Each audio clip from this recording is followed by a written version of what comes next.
Hello everyone, नमस्कार। कैसे हैं आप सभी? मैं अवधेश आप सभी का स्वागत करता हूं हरियाणा एग्जाम्स बाय रिजल्ट गुरु यूट्यूब चैनल। कैसे हैं आप सभी लोग दोस्तों? तो मेरे बच्चों को नमस्कार, गुड आफ्टरनून। कैसे हैं आप सब लोग? क्या हाल-चाल? सब बढ़िया चल रहा है? तो आज का जो सेशन है दोस्तों, इस सेशन में हम कुछ क्वेश्चंस डिस्कस करने वाले हैं। एफकेट सॉरी हरियाणा एसएससी के एग्जाम्स के हिसाब से, हरियाणा ग्रुप डी के एग्जाम्स के हिसाब से कुछ क्वेश्चंस मैंने रखे हैं। उन सभी क्वेश्चंस को एक-एक करके हम डिस्कस करेंगे आज के सेशन में, ठीक है?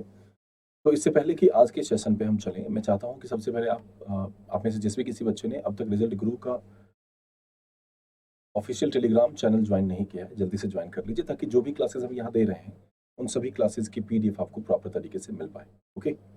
चलिए आज का सेशन शुरू करते हैं। लिंक इसी क्लास के डिस्क्रिप्शन बॉक्स में है, आप लिंक पे क्लिक करके टेलीग्राम से जुड़ सकते हैं ताकि पीडीएफ आपको प्रॉपर तरीके से प्राप्त हो पाए।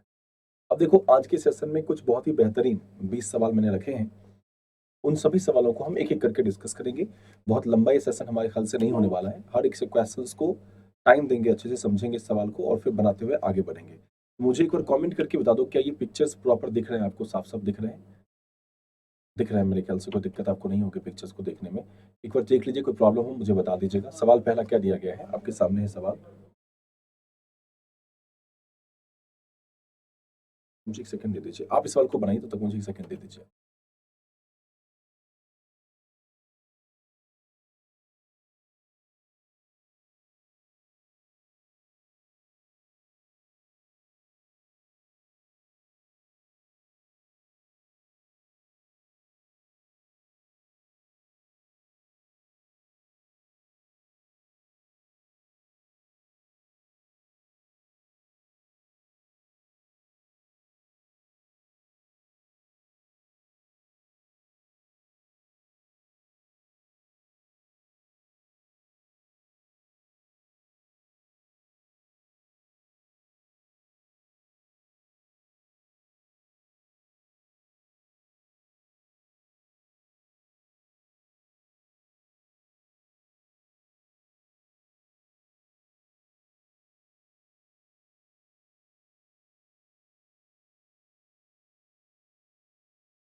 चलिए बनाइए। बन गया आप लोगों से बच्चा ये सवाल?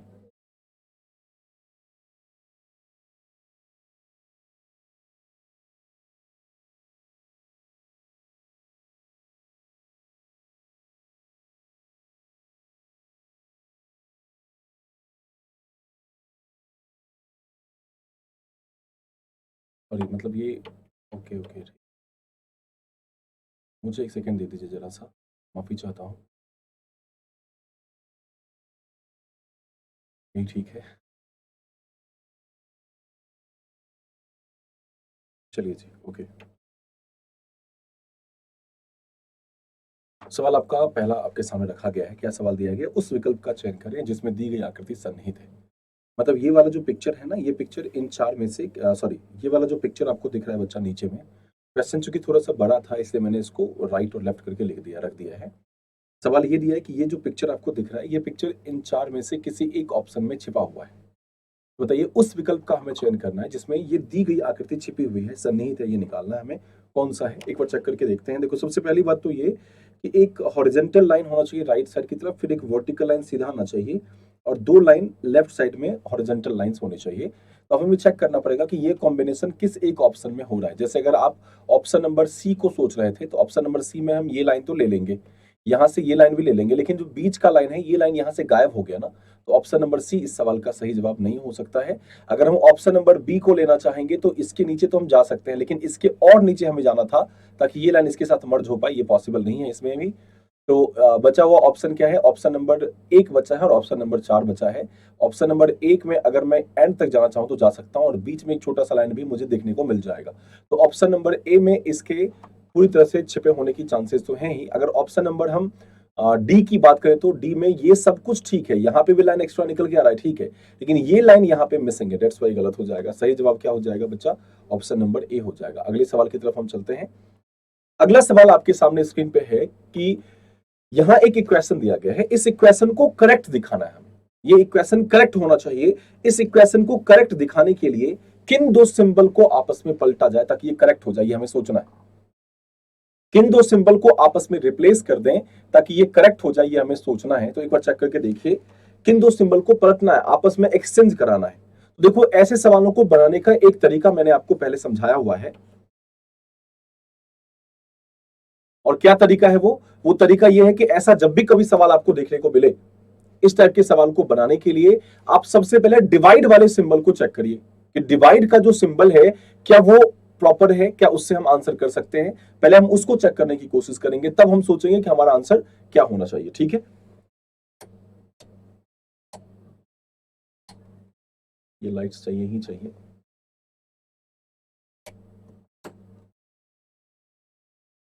सॉरी सॉरी, मैं कुछ एक्सपेरिमेंट कर रहा था, मुझे लगा ये जो थोड़ा वो चेहरा मेरा ब्लर हो रहा है इस पे वो ठीक हो जाए, लेकिन अब ठीक नहीं हो पाएगा, मुझे लगा ऐसे ही करना पड़ेगा। कोई नहीं, ठीक है, अच्छा ये करके देखते हैं इस चीज को। तो किन दो सिंबल को आपस में पलटा जाए ताकि ये इक्वेशन करेक्ट हो जाए, हमें सोचना है। तो देखो, अगर मैं सिंबल में सबसे पहले हमें डिवाइड को चेक करना है, क्या डिवाइड को बदलने की जरूरत है। जैसे 12 में 6 से भाग करना है, क्या 12 में 6 से पूरा पूरा भाग लग पाएगा? हाँ, लग पाएगा। तो क्या डिवाइड को बदलने की जरूरत है? नहीं, नहीं है जरूरत। जब जरूरत नहीं है तो हम वैसे सिंबल को काट के हटा देंगे पहले जिसमें डिवाइड को बदलने के लिए कह रहा है। जैसे ऑप्शन नंबर बी और ऑप्शन नंबर डी को गलत मान सकते हैं। देखो, ये मैं 110% श्योर होकर गलत नहीं कर रहा इस चीज को, मैं ये कह रहा हूं कि गलत हो सकता है, इसकी चांसेस थोड़ी ज्यादा है। क्यों? इसका रीजन ये है कि इन दोनों में डिवाइड को बदला जा रहा है। तो ऑप्शन नंबर बी और ऑप्शन नंबर डी तो मोस्ट प्रोबेबली गलत है।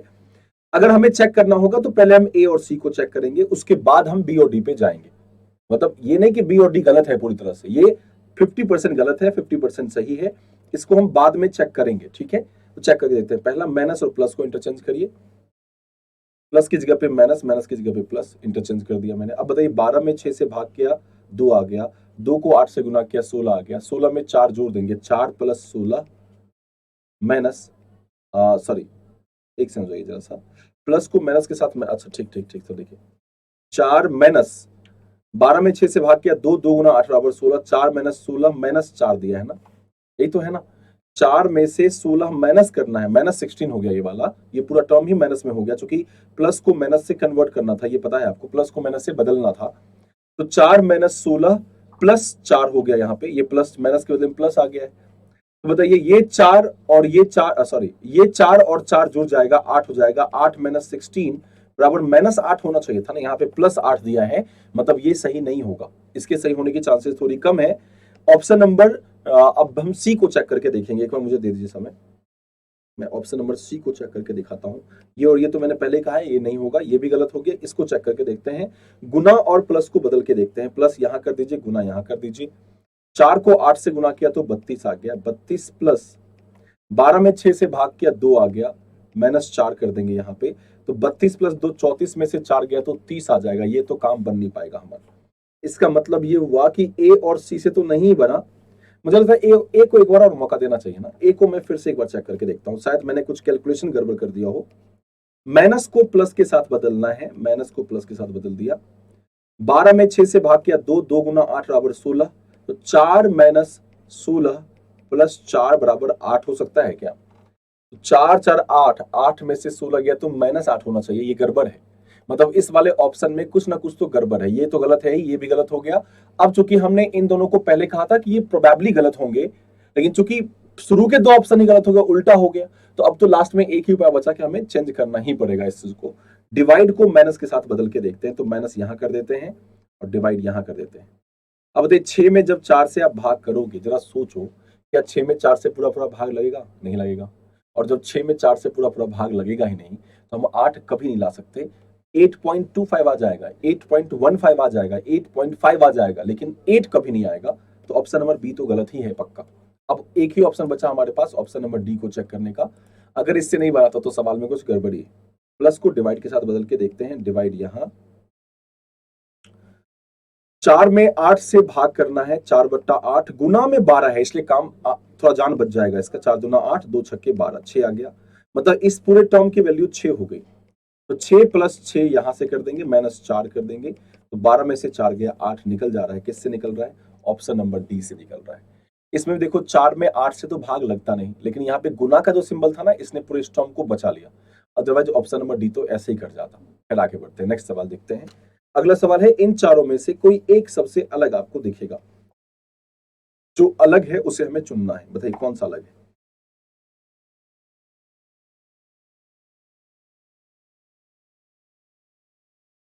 8, 25, 5, 15, 9, 23, 14, 33, बताइए इन चारों में से कौन सा आपको अलग दिख रहा है। Which one is different.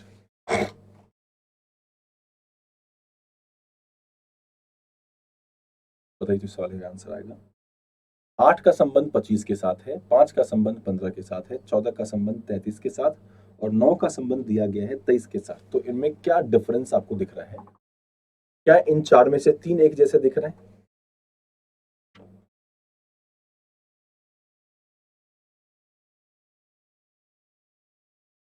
मुझे तो दिख गया, आपको दिखा क्या।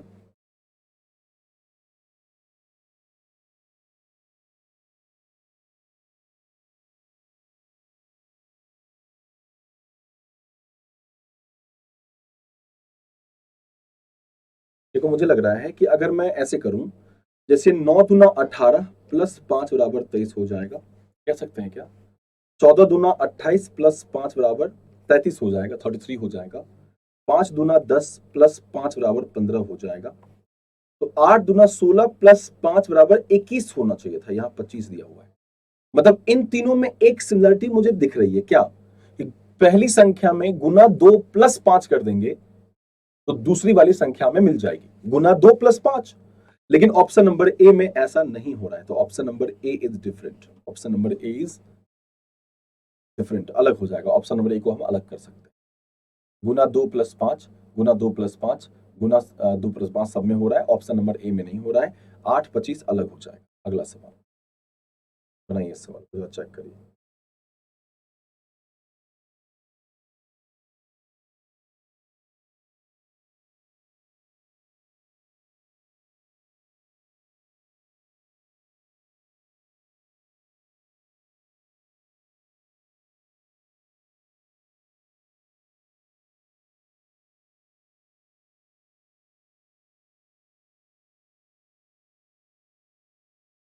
बताइए जरा सा, क्या इस सवाल का आंसर आ सकता है बच्चा। 8 का संबंध 81 के साथ है, वैसा ही संबंध 10 का इनमें से किस एक नंबर के साथ हो सकता है।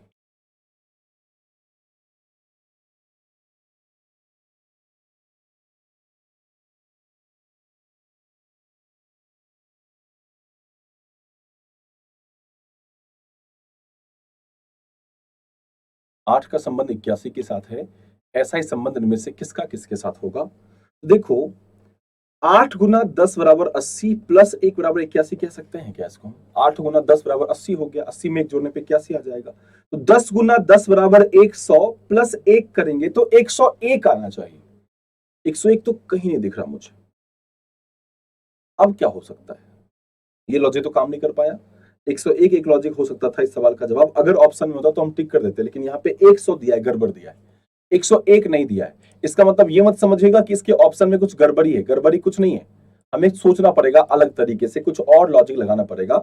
देखो मुझे लग रहा है कि ये 2 का क्यूब है और ये 3 का पावर 4 है। 3 तिहाई 9 तिहाई 27 तिहाई 81, ऐसे कह सकते हैं क्या। तो ये 2 का क्यूब है। ये किसी का क्यूब है क्या, नहीं, ये तो किसी का क्यूब ही नहीं है। काम खत्म, ये बनेगा नहीं इस तरीके से। जैसा देखो एनालॉगी का मतलब होता है सिमिलरिटी। एनालॉगी जो वर्ड है, एनालॉगी का मतलब होता है समरूपता, सिमिलरिटीज कहते हैं। जैसा इसके बीच संबंध है वैसा ही संबंध आगे भी होना चाहिए। तो अगर यहां 2 का क्यूब है तो यहां भी किसी ना किसी संख्या का क्यूब होना चाहिए। नहीं है तो कोई बात नहीं।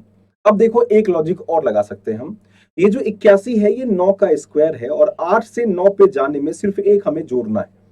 मतलब जो संख्या यहां है इसमें एक जोड़ दो, उसका स्क्वायर निकाल दो, निकल के आ जाएगा। 10 है यहाँ पे, 10 में एक जोड़ दो 11 आ जाएगा, और 11 का स्क्वायर कितना होता है, 121 होता है। 121 है, हाँ है, बस हो गया, डन, खत्म कहानी इसकी। बात समझ आई कैसे बन रहा है ये सवाल। आसान सवाल है, थोड़ा सा बस पुश करना पड़ेगा आपको। अपने एंड से कोशिश करनी है कि थोड़ा और अच्छे तरीके से सवाल को हम बना पाए। बना के देखिए, बनेगा सारा सवाल आपसे। Next question, B Z D D X F G U I question mark P L और आर दिया गया है, तो बताना है क्वेश्चन मार्क की जगह पे कौन से कॉम्बिनेशन आ सकते हैं लेटर्स के।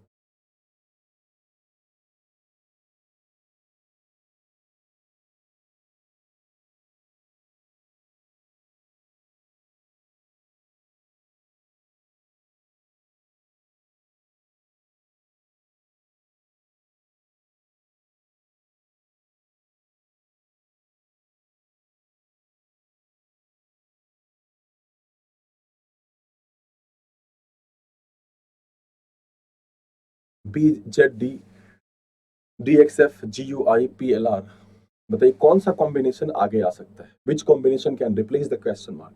सीरीज का सवाल है, आसान सवाल है, बेसिक सवाल है, ये तो आराम से बन जाएगा आपसे। मेरी आवाज आ रही है, आप लोगों को कोई दिक्कत तो नहीं हो रही? जब भी कोई प्रॉब्लम हो मुझे बता दीजिएगा।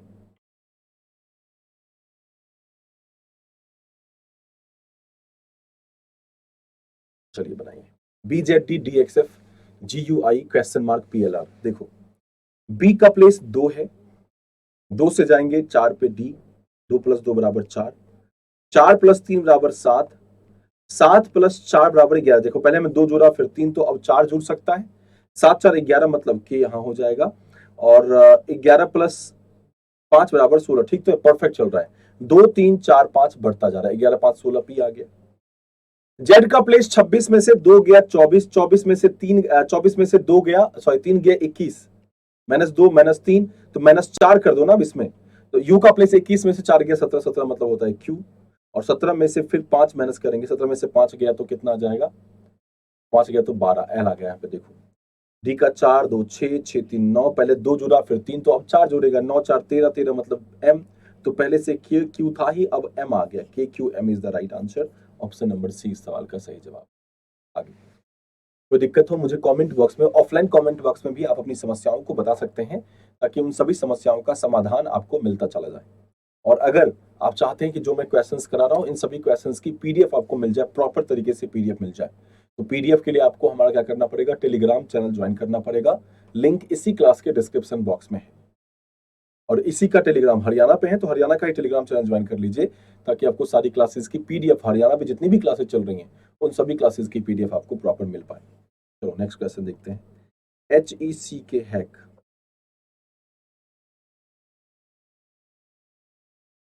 94410 लिखा जाता है, डिग को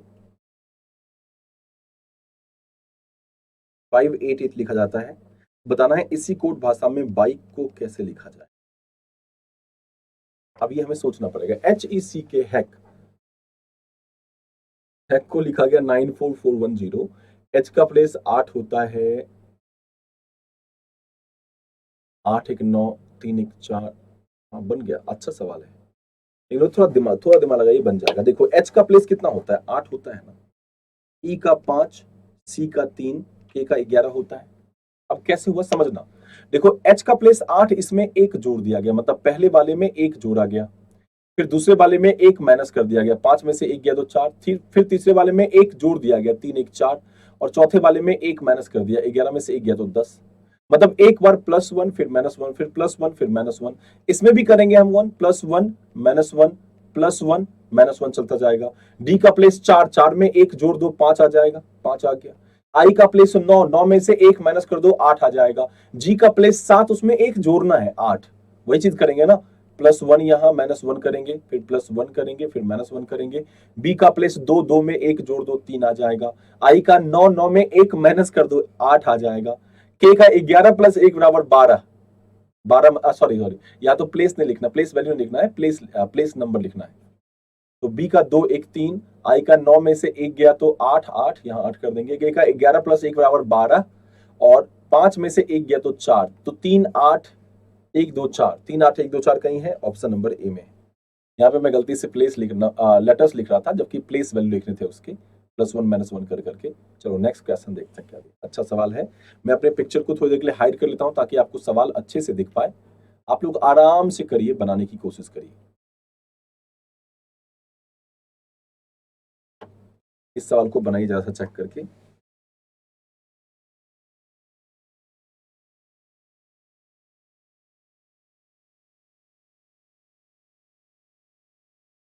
क्या ये सवाल आपको साफ साफ दिख रहा है बच्चा?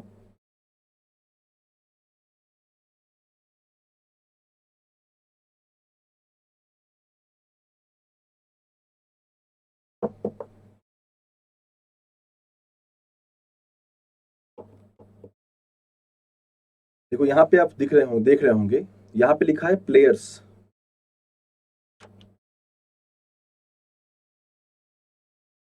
ये प्लेयर्स है, ठीक है।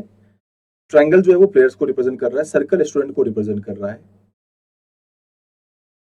और रेक्टेंगल जो बड़ा सा पार्ट दिख रहा है आपको, ये वाला हिस्सा, ये हाई अचीवर्स को रिप्रेजेंट कर रहा है।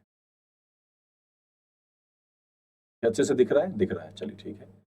अब सवाल यहां क्या दिया है, देखो यहाँ पे लिखा हुआ भी इंस्ट्रक्शन में 7 नंबर में, निम्नलिखित आरेख में त्रिभुज खिलाड़ियों को प्रतिनिधित्व करता है, वृत्त छात्रों को, और आयत उच्च उपलब्धि का प्रतिनिधित्व करता है। विभिन्न खंडों में संख्याएं व्यक्तियों की संख्या दर्शाती है। मतलब जो पिक्चर्स आपको दिख रहे हैं ना, ये इसमें बच्चों की संख्या दिखा रही है, कितने लोग स्टूडेंट हैं, कितने लोग प्लेयर हैं, ये दिखा रहा है। अब सवाल दिया है, how many high achieving student are not players. Hindi में पढ़ोगे तो लिखा हुआ है, कितने उच्च प्राप्त करने वाले छात्र खिलाड़ी नहीं है। कितने ऐसे लोग हैं जो, कितने ऐसे खिलाड़ी हैं, sorry, how many high achieving students are not players, कितने ऐसे हाई अचीविंग छात्र हैं जो खिलाड़ी नहीं है। मतलब अचीव तो उनने हाई किया है, मतलब ये वाला होना चाहिए, स्टूडेंट भी हो लेकिन प्लेयर ना हो। प्लेयर ना हो मतलब क्या, ट्रायंगल ना हो। तो ट्रायंगल ना हो इसका मतलब ट्रायंगल को हटाना पड़ेगा हमें।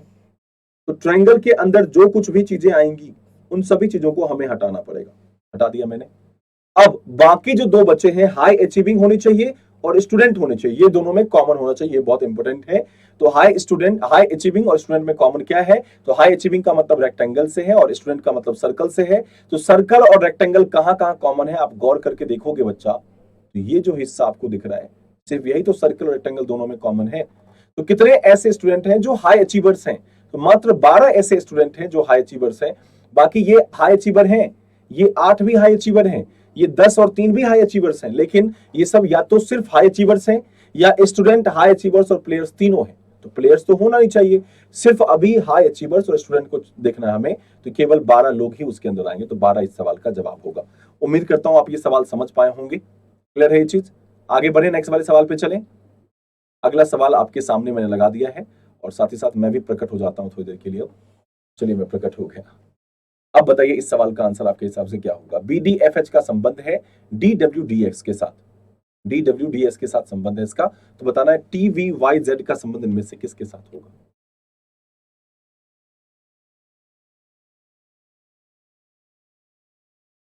FH है, S नहीं दिया हुआ है। BDFH का संबंध किसके साथ है, DWDS के साथ। तो बताना है ऐसा ही संबंध इनमें से TVYZ के साथ किसका है।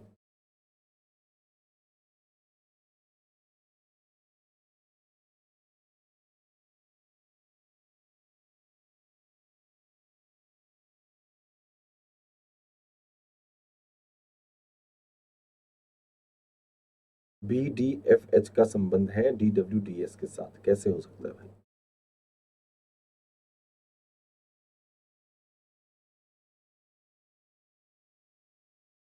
मुझे एक लॉजिक तो समझ में आ गया मुझे इस सवाल का, लेकिन वो देखते हैं काम कर पाता है नहीं कर पाता है।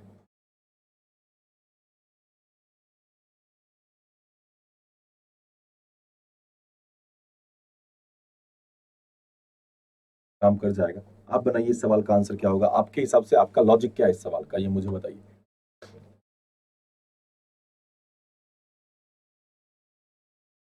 देखो मैं बताऊं, बी का प्लेस 2 है, इसमें 2 जोड़ देंगे तो 4 आ जाएगा, डी। ठीक है, डी का अपोजिट क्या होता है पता है आपको, इसका अपोजिट निकालना है हमें। डी का अपोजिट क्या होता है, डब्ल्यू। इसलिए मैं कहता हूं प्लेस वैल्यूज, अपोजिट, ये सब चीज मस्ट होनी है, कि याद होनी ही चाहिए आपको, इसमें कोई शक नहीं है। ये 4 चीजें अगर आपको याद नहीं है, 2-3 चीजें जैसे अल्फाबेट का प्लेस वैल्यू, अल्फाबेट का अपोजिट से प्लेस वैल्यू, और अल्फाबेट का अपोजिट, ये 3 चीजें अगर आपको याद नहीं है, तो इस टाइप के सवाल बहुत परेशान कर देंगे आपको, बहुत टाइम ले लेंगे आपसे। बनेगा जरूर आपसे ये सवाल, लेकिन टाइम ज्यादा ले लेगा, इससे ध्यान रखिएगा। एफ का प्लेस 6, इसमें से 2 माइनस कर दो, 4 आ जाएगा। और एच का अपोजिट कर दो फिर से, मतलब ये कि पहले वाले में +2, फिर अपोजिट, फिर -2, फिर अपोजिट। तो ये लॉजिक चलाना है हमें। इसमें +2 कर देंगे, इसमें अपोजिट कर देंगे, इसमें -2 कर देंगे, इसमें अपोजिट करके देखते हैं आंसर आता है या नहीं आता है। टी का प्लेस 20 में 2 जोड़ने पे 22 आ जाएगा। वी का अपोजिट क्या होता है? वी का अपोजिट होता है ई। कैसे बताया? मैं बताया था ना, LOVE, लव। इसमें एल का अपोजिट ओ है और वी का अपोजिट ई होता है। वी का अपोजिट ई हो गया। वाई का 25 में से 2 माइनस करो ना, 23 आ जाएगा, डब्ल्यू। और जेड का अपोजिट क्या होता है? ए होता है। तो VEWA ऑप्शन नंबर डी है। और जब ऑप्शन मिल गया ना, तो फिर कभी भी आपका आंसर गलत नहीं माना जाएगा। आपने सही बनाया, आपका लॉजिक सही था। इस सवाल में यही लॉजिक काम ही कर रहा है। बहुत बढ़िया, आगे बढ़ो। सवाल पढ़ो आप खुद से और ट्राई करो कि आप बना पाओ इस चीज को। Select the correct alternative to indicate the arranging of the following word in logical and meaningful order. इन सभी को एक लॉजिकल और मीनिंगफुल ऑर्डर में अरेंज करना है। Slip, cold, blanket, winter, warm, shop. बताइए इन चारों को अगर मैं एक लॉजिकल ऑर्डर में अरेंज करता हूं, लॉजिकल ऑर्डर में इसे मैं अगर अरेंज करूंगा तो इसका ऑर्डर क्या बनेगा? लॉजिकल का मतलब जैसे प्रैक्टिकल लाइफ में होता है, जैसे मान लो हमें ठंड लगती है, यहाँ पे चीजें क्या दी है? Sleep, cold, blanket, winter, warm, soft दिया गया है। मतलब ब्लैंकेट खरीदने या ओढ़ने की बात हो रही है, गर्मी के लिए बात हो रही है। मतलब कहीं ना कहीं इसका एक ऑर्डर होगा ना। जैसे मान लो हमारे पास ब्लैंकेट नहीं, हमें ठंड लग रही है, ठंड का मौसम आ गया, सर्दी का मौसम आ गया, जैसे अभी चल रहा है। अब हमें ब्लैंकेट चाहिए अभी, तो ब्लैंकेट के क्या करेंगे? सबसे पहले दुकान जाएंगे, वहां से ब्लैंकेट खरीदेंगे, फिर उसको ओढ़ेंगे, गर्मी आ जाएगी शरीर में, हो गया। तो इसमें हमें क्या करना चाहिए? पहले सोएंगे, ठंड लगेगी, तब जाके ब्लैंकेट के बारे में सोचेंगे कि ठंड लगेगी, ठंड का एहसास, ठंड का मौसम आया, हम दुकान जाके ब्लैंकेट खरीदेंगे। पहले क्या करना है आप बताइए? देखो, विंटर का मौसम आया, विंटर मतलब ठंड आई, ठंड आएगी, हम क्या करेंगे? ठंड में गर्मी लाने के लिए शॉप पे जाएंगे और ब्लैंकेट खरीद के लाएंगे ना। देखो, विंटर का मौसम आया, ठंड लगनी शुरू हुई, सबसे पहले क्या करेंगे भाई? सबसे पहले विंटर का मौसम आया, विंटर का मौसम आया तो हमें क्या होगी? ठंड लगेगी, सर्दी लगनी शुरू हो जाएगी। सर्दी लगेगी तो हम शॉप जाएंगे, मुझे होता है शॉप जाएंगे, ब्लैंकेट खरीदेंगे वहां से, गर्मी होगी शरीर में थोड़ी, और फिर हम सो जाएंगे। 4 2 6 3 5 1, ये इसका ऑर्डर हो सकता है क्या? आपको क्या लगता है? मुझे कमेंट करके बताइएगा। मुझे लगता है कि ऑप्शन नंबर बी हम इस सवाल का आंसर कर सकते हैं। 4 2 6 3 5 1 इस सवाल का जवाब होगा। अदरवाइज आपका जो भी लॉजिक है मान्य है, मैं जानना चाहूंगा किस लॉजिक बना रहे हैं। 4 के बाद अगर आप 3 कहते हैं, 3 का मतलब क्या होगा? ब्लैंकेट। मतलब सबसे पहले मुझे क्या लगेगी? ठंड लगेगी। 4 विंटर का मौसम आएगा, ब्लैंकेट लाएंगे, शॉप पे जाएंगे, नहीं नहीं, पहले शॉप पे जाएंगे फिर ब्लैंकेट लाएंगे। सॉरी, पहले ठंड लगेगी, पहले सॉरी मतलब ये तो अटपटा सवाल है। ठंडे का मौसम आएगा, सर्दी का मौसम आएगा, सर्दी लगनी शुरू होगी, फिर हम दुकान पे जाएंगे, ब्लैंकेट खरीदेंगे, गर्मी आएगी शरीर में उड़ने से, और फिर सो जाएंगे। यही तो होगा। मतलब बीच में बहुत सारे प्रोसेस खत्म, मतलब नहीं रखे गए हैं। इसका मतलब ये नहीं कि कुछ भी कर दे, हम इसी ऑर्डर में करना पड़ेगा। जैसे हम पहले ठंडी का मौसम आएगा, ठंड का मौसम आया, जैसे अभी ठंड का मौसम आया तो हमें एहसास हुआ ना ठंड लग रही है, एहसास हुआ ठंड लगने का। उसके बाद मेरे पास अगर कोई जैकेट या कुछ चीजें नहीं थी, तो मैंने क्या किया? दुकान गया, मैं वहां से जैकेट या ब्लैंकेट जो भी मुझे खरीदना था मैंने खरीद लिया, और फिर उसको मैंने पहना तो गर्मी लगी, और तब मैं गुजार रहा हूं अपनी जिंदगी ठंड में। या आपके साथ भी ऐसा ही हो रहा होगा। ये एक प्रोसेस है, ये एक तरीका है। बीच में बहुत सारे प्रोसेस और भी होंगे, लेकिन वो दिया नहीं गया, तो कोई बात नहीं, जो दिया गया उनके आधार पे ऑप्शन नंबर बी इस सवाल का सही जवाब है। अगला सवाल देखिए।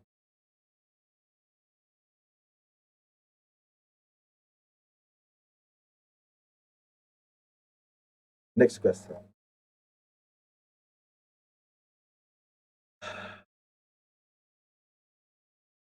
अगला सवाल आपका, आपके सामने रख दिया मैंने। Three of the following four words are like in certain way and one is different. Find the odd one out.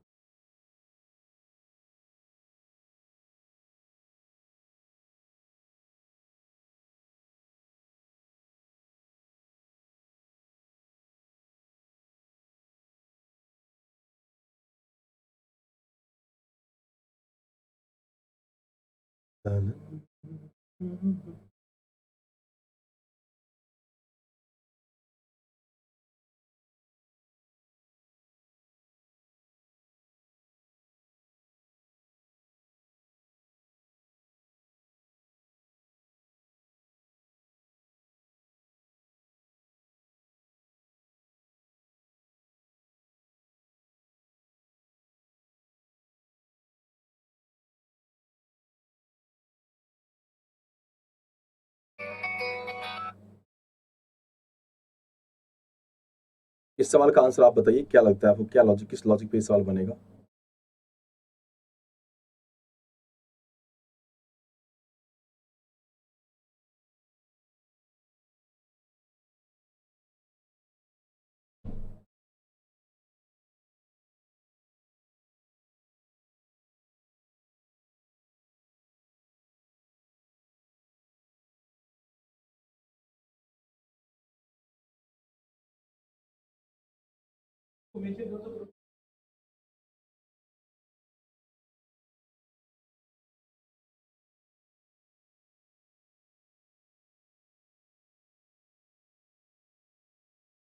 कर लिया। इन चारों में से कोई एक अलग है, गार्डनिंग, टेलर, ब्लैक स्मिथ और कारपेंटर। टेलर समझते हैं, टेलर क्या होता है। ब्लैक स्मिथ मतलब जो लोहा का काम करता है, लोहार जिसे हम कहते हैं। कारपेंटर मतलब बढ़ई। और गार्डनिंग मतलब बागवानी। टेलर दर्जी होता है, जो कपड़ा सिलता है, टेलर कहते हैं उसको। कारपेंटर का मतलब बढ़ई होता है, ब्लैक स्मिथ का मतलब लोहार होता है। और गार्डनिंग का मतलब बागवानी करने वाला। गार्डनिंग मतलब बागवानी करना होता है। इन चारों में अलग क्या लग रहा है आपको, और क्यों अलग लग रहा है, मुझे बताइए कोई।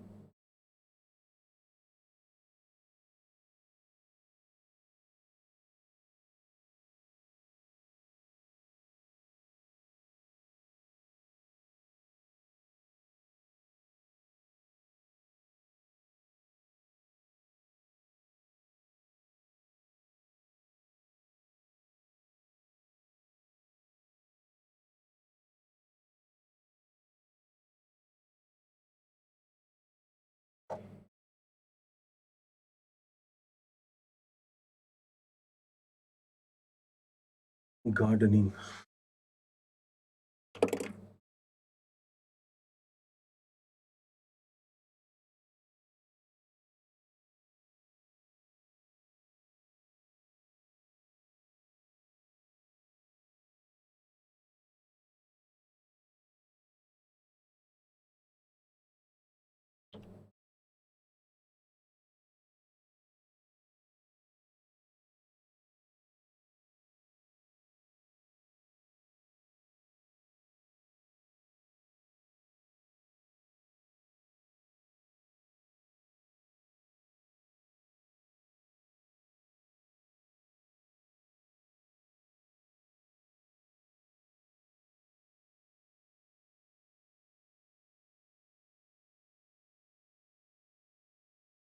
अच्छा, तो जो गार्डनिंग गार्डनिंग करता है, जो बागवानी करता है, उसे हम क्या कहते हैं?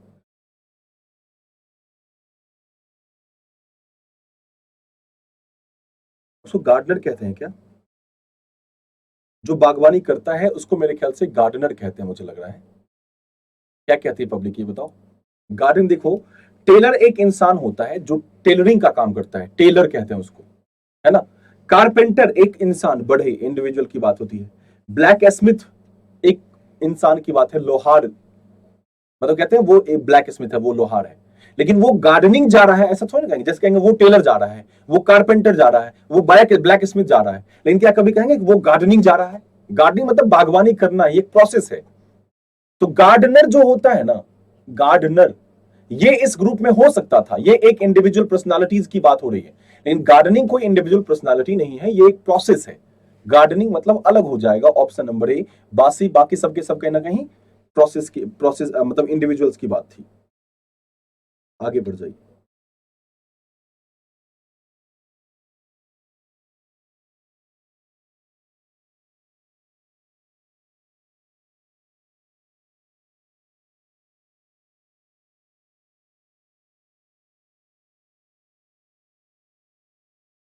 बताइए इस सवाल का।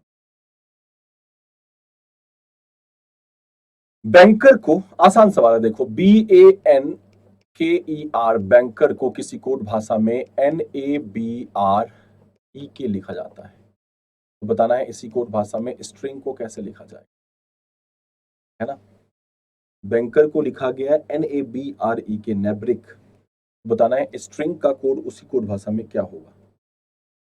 आसान सवाल है, देखो। बी को पलट दिया गया यहाँ, हाँ, एन यहाँ, ए यहाँ। के यहाँ, आर यहाँ, ई यहाँ। बहुत सिंपल सवाल है ना ये। सभी को 3-3 के ग्रुप में पलट दीजिए, आंसर आ जाएगा। R, T, S, G, N और I. R, T, S, G, N, I. Option number A is the right answer. Done है, आगे बढ़ जाइए। 12वां सवाल देखिए। उम्मीद करता हूं पिक्चर आपको दिख रहा होगा साफ साफ, मेरे वजह से पिक्चर आपका छिप नहीं रहा होगा, कोई दिक्कत नहीं है।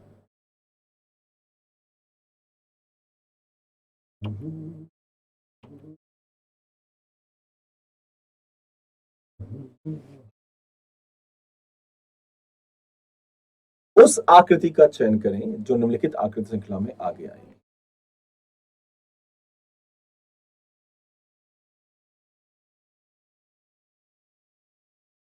बताइए।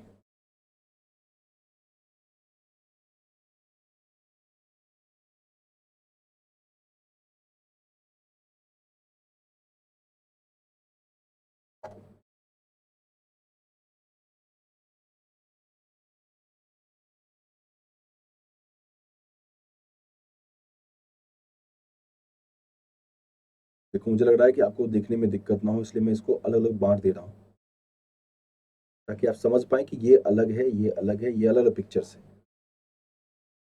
ठीक है। अब देखो, इधर का जो पिक्चर है ये अलग है, ये अलग है, ये अलग है, ये अलग है। आपको कंफ्यूजन नहीं होगी आपको बनाने में।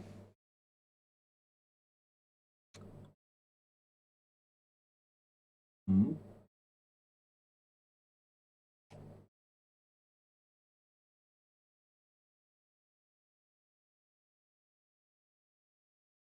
देखो, सबसे पहली बात तो ये कि आप ये मान लो, इतना तो खैर मान के ही चलो आप, कि एक रेक्टेंगुलर बॉक्स आएगा, उसके अंदर ये लाइंस होने हैं, ये तो बात तय है, इसमें कोई बदलाव नहीं होना है। तो मिला कितने लाइन्स हैं भाई? 8 लाइन्स हैं, कर दिया मैंने। अब देखो, इसमें पहले में यहाँ पे था, अगले वाले में क्या हुआ, एक घर एंटी क्लॉकवाइज डायरेक्शन में ये मूव कर गया, यहाँ आ गया। पहले वाले में एक घर एंटी क्लॉकवाइज गया, फिर अगले वाले में ये यहां से यहां चला है, देखो इस वाले प्लेस पे आ गया, तो 2 घर एंटी क्लॉकवाइज। फिर यहां से एक घर एंटी क्लॉकवाइज चला गया, कहां गया, यहां पहुंच गया, तो एक घर एंटी क्लॉकवाइज डायरेक्शन में। मतलब हर बार कहीं ना कहीं जा तो रहा है एंटी क्लॉकवाइज में ही, बस एक बार एक घर गया, फिर 2 घर, फिर एक घर, फिर 2 घर जाएगा। तो अब यहां से 1 2 यहां आना चाहिए, इस वाले प्लेस पे आना चाहिए इमेज, इस वाले प्लेस को कवर करना चाहिए इमेज। इसमें ठीक दिख रहा है मुझे, इसमें ठीक दिख रहा है, ये गलत है, ये गलत है। तो ऑप्शन नंबर या तो ए इस सवाल का जवाब है, या बी इस सवाल का जवाब है। अब हमें यह देखना है कि ये हॉरिजॉन्टल लाइन होगा, यहाँ पे हॉरिजॉन्टल लाइन होगा या वर्टिकल लाइन होगा। तो अब देखो, पहले में हॉरिजॉन्टल था, फिर वर्टिकल हो गया, फिर हॉरिजॉन्टल हो गया, फिर वर्टिकल हो गया, तो अब क्या होगा, हॉरिजॉन्टल लाइन आएगा, सीधी सी बात है। ऑप्शन नंबर बी इस सवाल का सबसे परफेक्ट जवाब है, ए वाला गलत हो जाएगा, क्योंकि उसमें वर्टिकल लाइन था। एक बार हॉरिजॉन्टल लाइन, फिर वर्टिकल लाइन, फिर हॉरिजॉन्टल लाइन, फिर वर्टिकल लाइन, तो फिर हॉरिजॉन्टल लाइन आना चाहिए। ऑप्शन नंबर बी में इस सवाल का सही जवाब मिल जाएगा। अगला सवाल, 13वां सवाल देखिए। 3 5 7 8 15 क्वेश्चन मार्क 31 और 26। मुझे ऐसा लग रहा है कि इस सवाल को बहुत प्यार से आराम से आप कर लेंगे, इसमें कोई ऐसी दिक्कत आपको नहीं दिखेगी। 3 5 7 8 15 क्वेश्चन मार्क 31 और 26।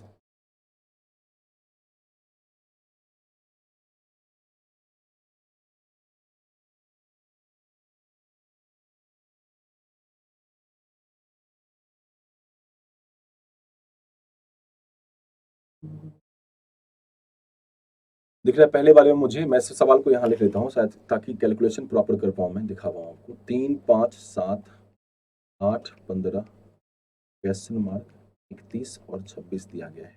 देखो, 3 2 5 5 2 7 7 1 8 8 7 15, ये तो कुछ अजीब तरीके का ही हो रहा है ना।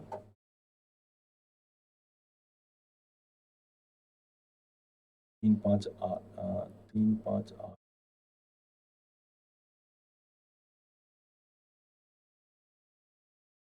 5 3 8 7 8 15 5 और 3 बराबर 8। अच्छा, ऐसे कर सकते हैं क्या? इसमें 10 सोचते हैं, देखते हैं लगा के दिमाग।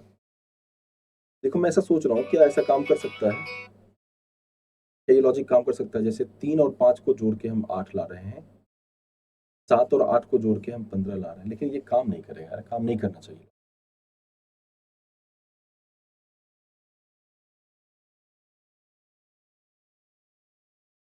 इन दोनों से एक सात 7 14 15, हाँ ये काम कर जाएगा। देखो, एक लॉजिक मेरे समझ में और आया, एक लॉजिक जो मैं और लगा सकता हूँ इस सवाल में, वो क्या है दिखाता हूँ आपको, देखिएगा। देखो सवाल ही है ना, सवाल में कई तरीके के लॉजिक लग सकते हैं। जैसे देखो 3 से जाएंगे 7, 3 दूना 6 प्लस 1 बराबर 7, 7 दूना 14 प्लस 1 बराबर 15, 15 दूना 30 प्लस 1 बराबर 31। ये गुना 2 प्लस 1 तो चल रहा है, ये बात तय है। अब हमें देखना पड़ेगा 5 गुना 10 माइनस 2, 8 गुना 16 माइनस 2 बराबर 14, 14 दूना 18। हाँ देखो बन गया। 5 गुना 2 बराबर 10, 10 माइनस 2 बराबर 8। यहां भी करेंगे वही चीज, 8 गुना 2 16 में से 2 गया तो 14 यहां हो जाएगा। और 14 दूना 28 माइनस 2 बराबर 26। ठीक तो है, परफेक्ट है। मतलब यहां पे अगर मैं 14 डाल दूंगा, और लॉजिक इसके पीछे मैंने दिया है, परफेक्ट लॉजिक है, तो इस सवाल का आंसर कोई रोक नहीं सकता। परफेक्ट इस सवाल का आंसर ऑप्शन नंबर बी होगा। बाकी अगर आपको लगता है कोई और लॉजिक भी इस सवाल के पीछे है तो मुझे एक बार कमेंट करके बता जरूर दीजिएगा किस लॉजिक से इस सवाल बना पाएंगे। ठीक है, आगे नेक्स्ट क्वेश्चन, 14वां सवाल देखिए, 14th नंबर का। ये एक इक्वेशन दिया गया है, इस इक्वेशन को सॉल्व करना है, और ध्यान रखिएगा इस बार नंबर के साथ साथ सिंबल को भी बदलना है, दोनों चीज साथ में बदलनी है।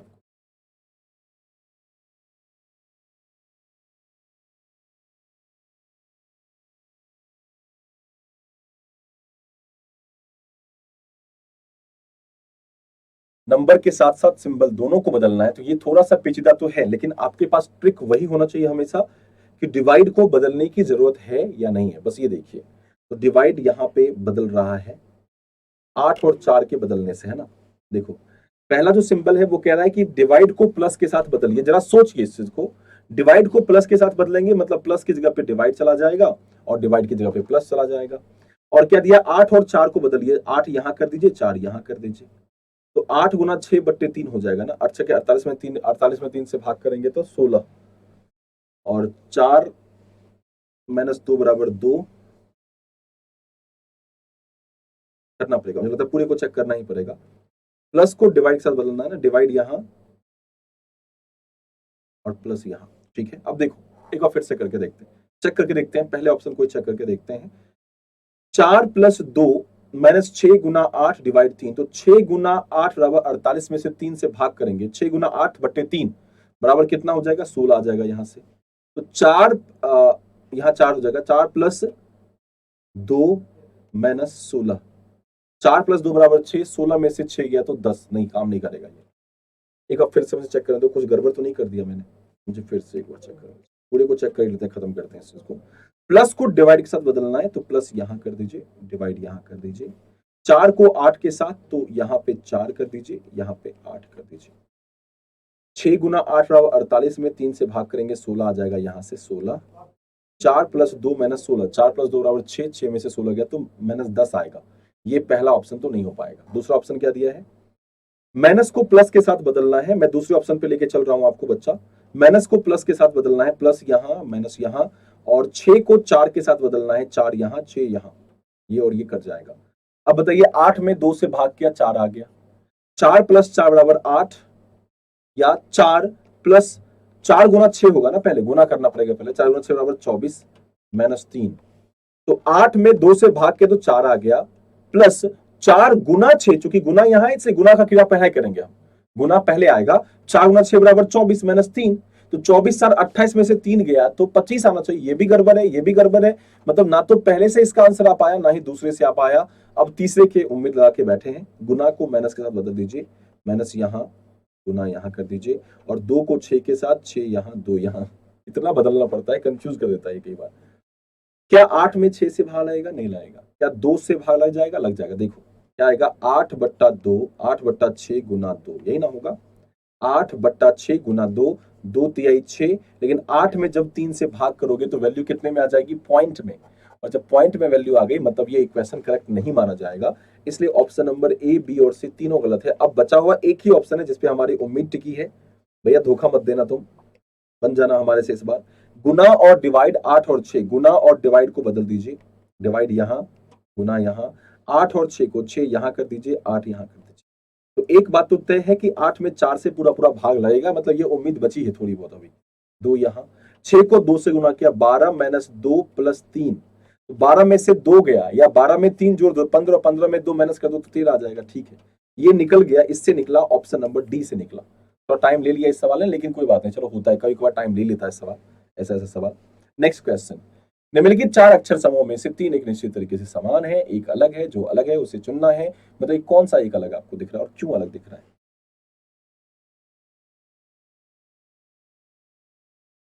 MKOHCLEHTRVNPYRU, बताइए इन चारों में क्या एक अलग दिख रहा है?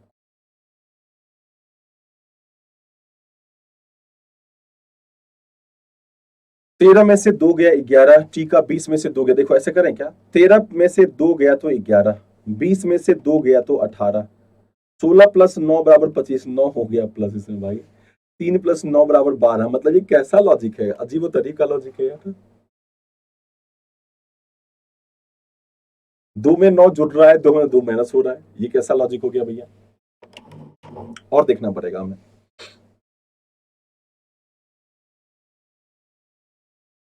ई का प्लेस 5 5 3 8 3 जुड़ गया इसमें, आर का 18 3 21 3 जुड़ गया इसमें, वी का 22 में से 8 गया तो 14, और ओ का 15 में से 7 गया तो 8।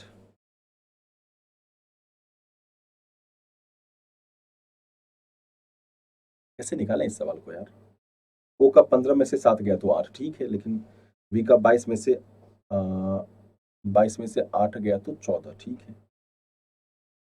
अब देखो मैं तो ये कहूंगा ऐसा हो सकता है कि इनके बीच का डिफरेंस 6 का है, इनके बीच का भी डिफरेंस 6 का है, इनके बीच का भी डिफरेंस 6 का है, तो इनके बीच का जो डिफरेंस है वो 5 का है। तो मेरे ख्याल से यही इस सवाल का आंसर हो सकता है, ऑप्शन नंबर ए ही अलग हो जाए, ये पॉसिबल है।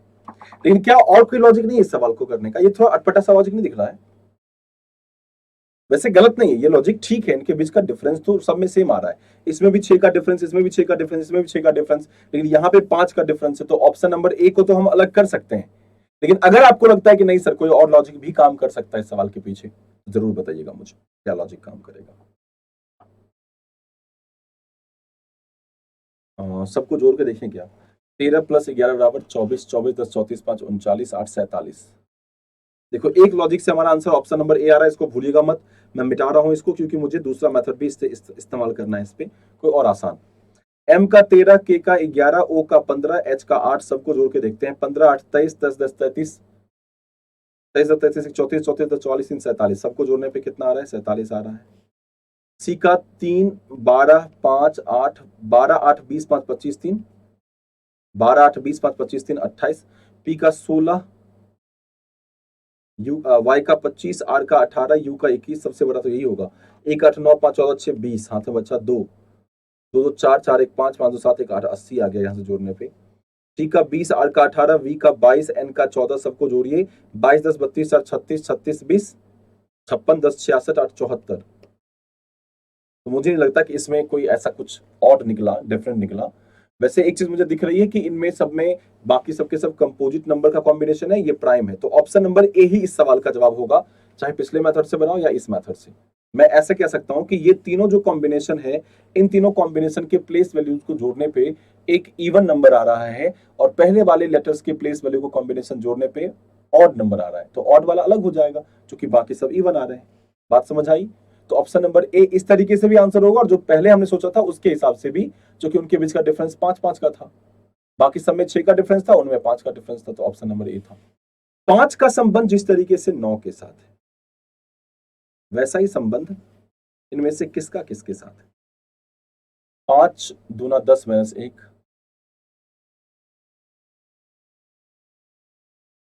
25 दूना 50, 10 दूना 20, नहीं इससे तो नहीं बन रहा, कुछ और सोचिए। इतना आसान अगर होता तो सब बना लेते हैं, इतना आसान है नहीं ये सवाल, इसमें कुछ एक्स्ट्रा सोचना पड़ेगा हमें।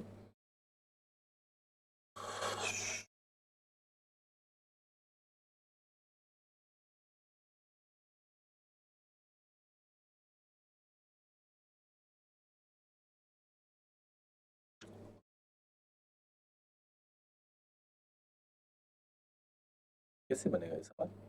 5 का संबंध 9 के साथ कैसे है? 4 का डिफरेंस है।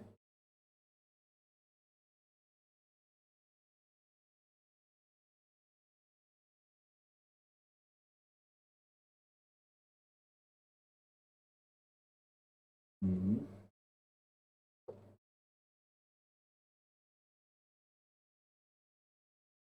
2 का स्क्वायर प्लस 1, 2 का क्यूब प्लस 1, कर सकते हैं क्या?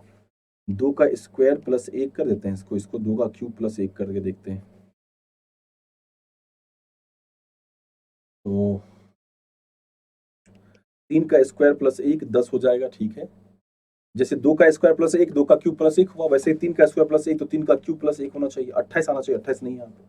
5 का स्क्वायर नहीं, ये तो 5 का स्क्वायर प्लस 1 नहीं हो रहा, तो गलत हो जाएगा ये वाला। 3 तिहाई 9, 4 चौके 16, ये भी नहीं होगा। 4 का स्क्वायर प्लस 1 कर सकते हैं क्या? 4 चौके 16 प्लस 1 17, और 4 का क्यूब प्लस 1। क्या बात है, शानदार लॉजिक भाई साहब, लाजवाब, बढ़िया सवाल था, अच्छा सवाल था। देखो कितना सिंपल लगा था सवाल देखने में, लेकिन बना नहीं, इस साल में थोड़ा घुमा दिया इसने सवाल को। 4 का स्क्वायर प्लस 1, 4 का cube minus plus 1, option number D is the right answer. अगला सवाल, नेक्स्ट क्वेश्चन, 17 नंबर सवाल आपके सामने है, आप एक बार चेक करके देखिए। Some mangoes are fruits, no fruit is vegetables. इसका तो पिक्चर ड्रॉ करो, बन जाएगा। सेकंड्स का सवाल है, कैसे? Some mangoes are fruits, no fruit is vegetable, कर दिया। नो फ्रूट इज वेजिटेबल का मतलब क्या है? फ्रूट के साथ वेजिटेबल की दुश्मनी है, ड्रॉ कर दिया मैंने इस चीज को। अब कंक्लूजन क्या दिया है? सम मैंगोज आर वेजिटेबल्स, मैंगोज का कुछ हिस्सा वेजिटेबल में है। तो अब जरा सोचो, मैंगोज का कुछ हिस्सा तो फ्रूट में है, और फ्रूट के साथ तो वेजिटेबल की दुश्मनी है भाई। जब फ्रूट के साथ वेजिटेबल की दुश्मनी है, इसका मतलब हुआ कि मैंगोज का ये वाला जो हिस्सा है ना, ये वेजिटेबल का दुश्मन है। तो अगर सवाल यहां होता सम मैंगोज आर नॉट वेजिटेबल, तब तो इसको हम सही कर देते, लेकिन फिलहाल अभी ये गलत है। बात समझ आई कि नहीं आई? अगर यहां पे होता सम मैंगोज आर नॉट वेजिटेबल, मतलब मैंगोज के कुछ हिस्से से वेजिटेबल की दुश्मनी है, तो हम कहते हैं हाँ, मैंगोज का ये हिस्सा फ्रूट में है, और फ्रूट से तो वेजिटेबल की दुश्मनी है। इसका मतलब मैंगोज के इस वाले हिस्से से वेजिटेबल की दुश्मनी होती। लेकिन सवाल यहां दुश्मनी वाली नहीं था, दुश्मनी वाली नहीं थी, दोस्ती वाली थी, गलत कर दी मैंने। Some fruits are mangoes, fruit का कुछ हिस्सा मैंगो में है क्या? हाँ है, देखो ये वाला हिस्सा मैंगोज में है। No vegetable is mango, vegetable के साथ मैंगो की दुश्मनी है। देखो जब नो कहता है तो नो का मतलब इंटायर में दुश्मनी कहना चाहता है। तो क्या वेजिटेबल के साथ मैंगो की पूरी दुश्मनी है? नहीं, मैंगो के कुछ हिस्से से, इस वाले हिस्से से वेजिटेबल की दुश्मनी है, पूरे से नहीं है। तो ये वाला गलत माना जाए, पहला भी गलत, तीसरा भी गलत। अब देखो एक बात समझना बच्चा, पहला भी गलत है, तीसरा भी गलत है, दोनों का दोनों गलत है, और केवल दूसरा वाला सही है। ओनली सेकंड फॉलो कहीं ऑप्शन में दिया है क्या? दिया हुआ है, ऑप्शन नंबर बी में, option number B is the right. अगला, रोना, गुस्सा करना, ईर्ष्या होना, दुखी होना, इन चारों में कौन सा एक अलग आपको दिख रहा? रोना, गुस्सा, ईर्ष्या और दुखी। वेप मतलब होता है रोना, क्राई मतलब रोना, एंग्री मतलब गुस्सा होना, जेलस का मतलब ईर्ष्या होना, ईर्ष्या करना, दुखी मतलब सैड। तो इनमें से कौन सा अलग दिख रहा है? ईर्ष्या करना एक फीलिंग है, गुस्सा और दुख ये सब एक फीलिंग है, रोना मतलब हम आंसू बहाते हैं ना इसमें। देखो मैं बताऊं, ये सब की सब फीलिंग है, ये और ये सब की सब फीलिंग है। जैसे हम खुश होते हैं, तो खुश होना एक फीलिंग है, और हंसना इसका आफ्टर आफ्टर इफेक्ट कह सकते हैं। हंसना इसका क्या है? खुश होते हैं तो हम हंसते हैं, तो खुश होना एक फीलिंग है। हम हंसे क्यों? क्योंकि हम खुश हुए। खुश होना एक फीलिंग है, और उस फीलिंग को सबों के सामने रखने का एक तरीका है हंसना। उस तरह से दुखी होते, जैसे मान लो चोट लग गई हमें, तो हमें क्या था, दर्द होता है, और दर्द होता है तो हम रोते हैं। तो दर्द जो है ना, वो अपने आप में एक फीलिंग है, और रोना उसका आफ्टर इफेक्ट है, ये कह सकते हैं। उसी प्रकार से ईर्ष्या, दुखी और गुस्सा, ये तीनों के तीनों क्या है? फीलिंग्स है मुझे लग रहा है, और रोना मतलब इसका आफ्टर इफेक्ट कह सकते हैं। तो ऑप्शन नंबर ए मुझे लग रहा है इस सवाल का जवाब होगा शायद, ऑप्शन नंबर ए होना चाहिए मोस्ट प्रोबेबली। अगला सवाल, आपके लॉजिक जरूर वेलकम्ड होंगे, आप सारे बच्चे लॉजिक जरूर दीजिएगा 18वें सवाल के लिए, अगर आपका लॉजिक कुछ और है तो। प्रिया की स्कूल बस उत्तर पश्चिम की ओर थी जब वह स्कूल पहुंची, ठीक है। उसके घर से चलने के बाद बस ने उसके स्कूल पहुंचने के लिए बाएं एक बार मुड़ा, फिर दाएं मुड़ा, और दूसरा बाएं मुड़ा। प्रिया के घर से निकलते समय बस का मुख किस दिशा में था? अच्छा सवाल है, ट्राई करिए, आराम से बन जाएगा, कोई ऐसी दिक्कत है नहीं। मैं आपको 1 मिनट देता हूँ सवाल को बनाने के लिए, ट्राई करिए।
बना बच्चा?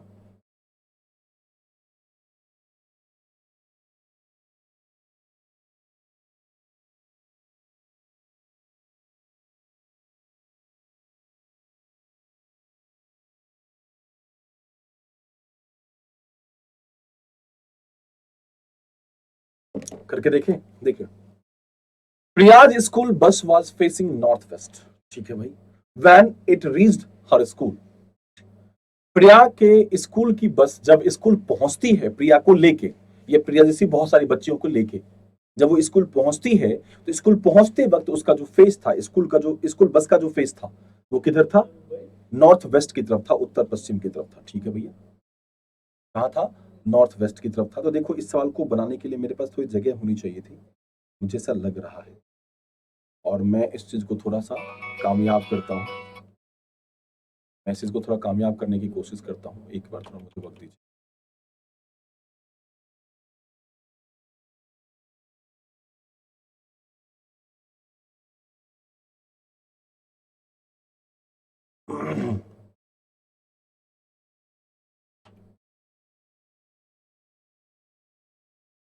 चलिए, इसको मैं हटा दिया। ओके।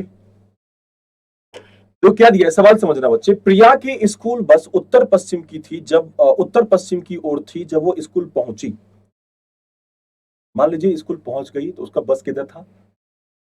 उत्तर पश्चिम की तरफ था। लेकिन उसके बाद, मतलब लास्ट पॉइंट पे जब स्कूल बस पहुंच गई, बट जब बस स्कूल पहुंच गई तब उसका स्कूल का सॉरी, बस का जो फेस था वो नॉर्थ वेस्ट की तरफ था। अब दिया उसके घर से चलने के बाद, मान लीजिए घर इसका यहां था, यहां से चलने के बाद घर से चली बस, मान लीजिए ऊपर की तरफ कुछ देर गई बस। अब ये मत समझना कि ऊपर में नॉर्थ है, नॉर्थ साउथ को ही कुछ नहीं है अभी। बस ने उसके स्कूल पहुंचने के लिए एक बार बाएं मुड़ा, मतलब स्कूल से बस घर से बस निकली, बाएं मुड़ी, पहली बाएं मुड़ी, फिर दाएं मुड़ी, और फिर एक बार बाएं मुड़ी। अब पहुंच गई कहां? बस स्कूल। और जब घर स्कूल बस स्कूल पहुंची तो उसका फेस किधर था? नॉर्थ वेस्ट की तरफ था। अब देखो, हम एक बात तो जानते हैं ना, सब बच्चों को ध्यान से देखना, नॉर्थ साउथ ईस्ट और वेस्ट ये होता है, तो ये क्या होता है? नॉर्थ ईस्ट होता है। ये क्या होता है? साउथ ईस्ट होता है। ये साउथ वेस्ट होता है, और ये, अब बताइए, जब स्कूल बस घर से निकलकर स्कूल की तरफ पहुंच गई तो उसका फेस था नॉर्थ वेस्ट की तरफ। तो अगर ये नॉर्थ वेस्ट है, तो नॉर्थ वेस्ट के अपोजिट में क्या होता है बच्चा? साउथ ईस्ट होता है। तो नॉर्थ वेस्ट अगर यहां है, तो साउथ ईस्ट तो इधर होना चाहिए। साउथ ईस्ट अगर यहां है, तो बताइए साउथ ईस्ट के क्लॉक वाइज में क्या है? साउथ वेस्ट है ना। साउथ ईस्ट के क्लॉक वाइज में साउथ वेस्ट यहां हो जाएगा। और बताइए जरा सा मुझे, साउथ वेस्ट के अपोजिट में क्या होता है मेरे प्यारे बच्चे? नॉर्थ ईस्ट होता है। तो बताइए, जब प्रिया अपने घर से निकली स्कूल बस के साथ, तो किधर की तरफ गई? सबसे पहले ऊपर गई, और ऊपर में कौन सा डायरेक्शन है? नॉर्थ ईस्ट है। तो सवाल क्या दिया है? प्रिया के घर से निकलते समय बस का मुख किस दिशा में था? प्रिया के घर से जब बस निकली तो ऊपर की तरफ गई, और ऊपर की तरफ कौन सा डायरेक्शन है इस बार? नॉर्थ ईस्ट है। तो north east is the right answer. Option number B is the right answer. बात समझ आई कि नहीं आई? मुझे बताइए कमेंट करके जल्दी से। अच्छा सवाल था ये वाला, वैसे दिमाग का दही करने वाला सवाल था। अगर आप समझ गए तो बढ़िया, नहीं समझे तो मुझे कमेंट करके बताइएगा, हम कुछ ना कुछ इसका उपाय करेंगे। देखो यहाँ पे मेरे सर के पीछे लिखा है नॉर्थ वेस्ट। स्कूल जब बस पहुंची तो उसका फेस नॉर्थ वेस्ट में था। जब नॉर्थ वेस्ट में कोई चीज होती है तो नॉर्थ वेस्ट के अपोजिट में साउथ ईस्ट होती है, साउथ ईस्ट होता है, हम ये बात जानते हैं। नॉर्थ वेस्ट के अपोजिट में साउथ ईस्ट, और साउथ ईस्ट के क्लॉक वाइज में साउथ वेस्ट। तो इसके बेसिस पे हमने डायरेक्शन निकाल लिया। अगला और आखिरी सवाल ये देख लेते हैं एक बार क्या दिया गया है। इस सवाल को बनाने की आप कोशिश करिए।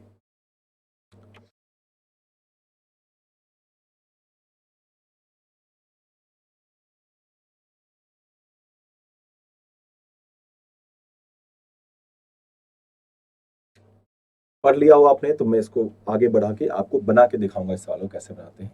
ये आज के सेशन का आखिरी सवाल है। उम्मीद करता हूँ क्लास आपको अच्छी लग रही है अब तक। सवाल अच्छे हैं सारे, बहुत ही बढ़िया सवाल हैं। कुछ कुछ तो काफी कंफ्यूजिंग भी हैं, परेशान भी कर रहे हैं। चलिए, अच्छा आपने बना लिया क्या? मुझे एक बार कमेंट करके बताओ। समीरा अपने घर से चलने के बाद पूर्व की ओर कुछ मीटर चलती है। कितना चलती है? I don't know. वहां से वह दाएं मुड़ती है और 100 मीटर चलती है, फिर बाएं मुड़ती है, 30 मीटर चलती है, फिर से बाएं मुड़ती है और बाजार तक पहुंचने के लिए 40 मीटर चलती है। यदि उसके घर और बाजार के बीच की हवा की दूरी, क्या बात है, शानदार सवाल है ये वाला, 100 मीटर है। How far did Sameera walks toward the east initially from her house. मतलब यहाँ 111 नहीं है, ये 100 मीटर लिखा हुआ है। इसको थोड़ा ठीक कर लीजिएगा, ठीक है, ये थोड़ा सा 111 हो गया, 100 मीटर है यहाँ पे। ओके, लग रहा है मैकडोनाल्ड का एम ड्रॉ कर दिया ना मैंने। मैकडोनाल्ड जो है वो ऐसे ही ड्रॉ करता है ना एम को, मैकडोनल्ड्स। मैं करके दिखाऊं? चलो, इस सवाल को, ये सवाल मेरी तरफ से फ्री समझ लीजिए आप। इस सवाल को खूब ध्यान से समझिएगा, बहुत ही बढ़िया सवाल है ये वाला। इसलिए मैंने जगह बचाई है यहाँ पे ताकि आपको मैं समझा सकूं अच्छे तरीके से। After starting from her house, Samira walked a few metre toward the east. सबसे पहले वो ईस्ट की तरफ कुछ मीटर जाएगी। मान लीजिए यहाँ समीरा का घर है, ये पूरब की तरफ, तो पूरब तो हम जानते हैं इधर है। कितना गई, कितना गई, एक्स गई। मान लीजिए एक्स कितना गई हमें नहीं पता, तो एक्स मान लिया मैंने इसको। From here he took a right turn and walked 100 metre. यहां से दाएं मुड़ जाएगी ये और चलेगी 100 मीटर। चलो 100 मीटर चलते हैं। And then took a left turn and walk 30 metre. यहां से लेफ्ट लेगी। अब बताइए, जब नीचे की तरफ जा रहे हैं तो इसका लेफ्ट तो इधर होगा ना। कितना चलना है, 30 मीटर चलना है। Finally she took a left turn and again walk 40 metre. यहां से लेफ्ट लेके 40 मीटर चलेगी। लेफ्ट लेके तो चलना तो ऊपर ही पड़ेगा इसको 40 मीटर। क्योंकि ये टोटल 100 मीटर है तो 40 मीटर बहुत कम हो जाएगा, आधे से भी कम हो जाएगा। फिर क्या दिया है, 40 metre to reach the market. ये मार्केट पहुंच गई, M4 मार्केट मान लेते हैं यहाँ पे। अब क्या दिया गया भाई, if the air distance between her house and the market. मतलब सवाल क्या दिया, एक बार ध्यान से देखना। अब कह रहा है कि एयर डिस्टेंस हर हाउस और मार्केट के बीच, ये हाउस है इसका, मान लीजिए घर यहां था, यहीं से तो निकली थी वो, और मार्केट यहां है, मार्केट यहां लिख दिया मैंने। अब सवाल ये दिया है कि अगर घर से मार्केट के बीच की जो डिस्टेंस है, शॉर्टेस्ट डिस्टेंस, मतलब हवाई दूरी जो है, वो 100 मीटर है। मतलब अगर हवाई जहाज मेरे पास होता तो मुझे इतना नहीं चलना पड़ता, मुझे सिर्फ 100 मीटर चलना पड़ता। तो अगर घर से मार्केट के बीच की हवाई दूरी 100 मीटर की है, अब मैं ड्रॉ करता हूं इसको, पहले देखो।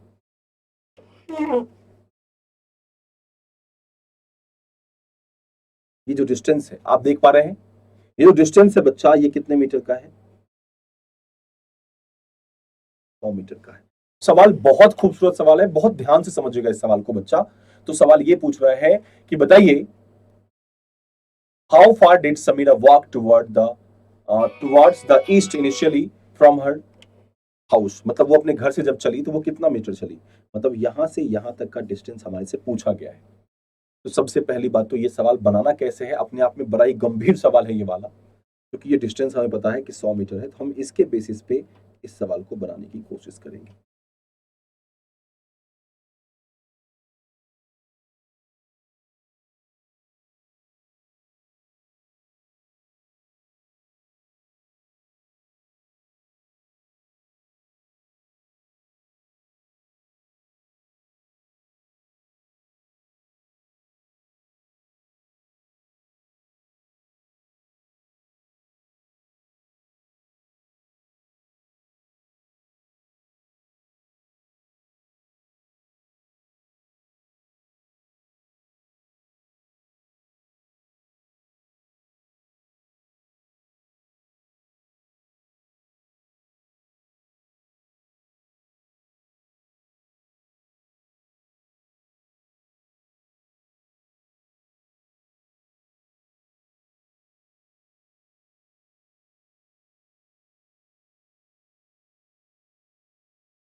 चलिए बच्चा, क्लियर है ये चीज। अब देखिए मैं समझाता हूँ, आपने तो ड्रॉ कर लिया होगा इस चीज को, उम्मीद करता हूं मैं। अब देखिए मैं समझाता हूँ कैसे इस सवाल को हमें बनाना है, वो समझिएगा। सबसे पहली बात तो ये, हमेशा से मैंने एक बात कही है, क्या पता है आपको, कि जब भी कभी डायरेक्शन डिस्टेंस के सवाल को आप बनाते हैं और डायरेक्शन डिस्टेंस टॉपिक में कभी एक डायगोनल लाइन की वैल्यू आपको निकालनी हो, तिरछी रेखा की वैल्यू निकालनी हो, तो आप क्या करेंगे, हमेशा एक राइट एंगल ट्रायंगल बनाएंगे। ये मैंने हमेशा से कहा है, ठीक है। ये राइट एंगल ट्रायंगल बना दिया मैंने। अब देखो, जब राइट एंगल ट्रायंगल बनाएंगे तो आप खुद सोचो जरा सा, ये जो ब्लैक कलर का लाइन मैंने ड्रॉ किया है ऊपर में, ये वाला लाइन, ये लाइन इसके बराबर है ना, ये तो इसके बराबर है। ये कितना है, 30 मीटर है। ये भी 30 मीटर हो जाएगा।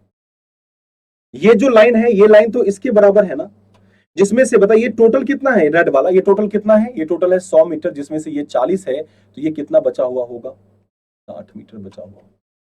क्लियर है।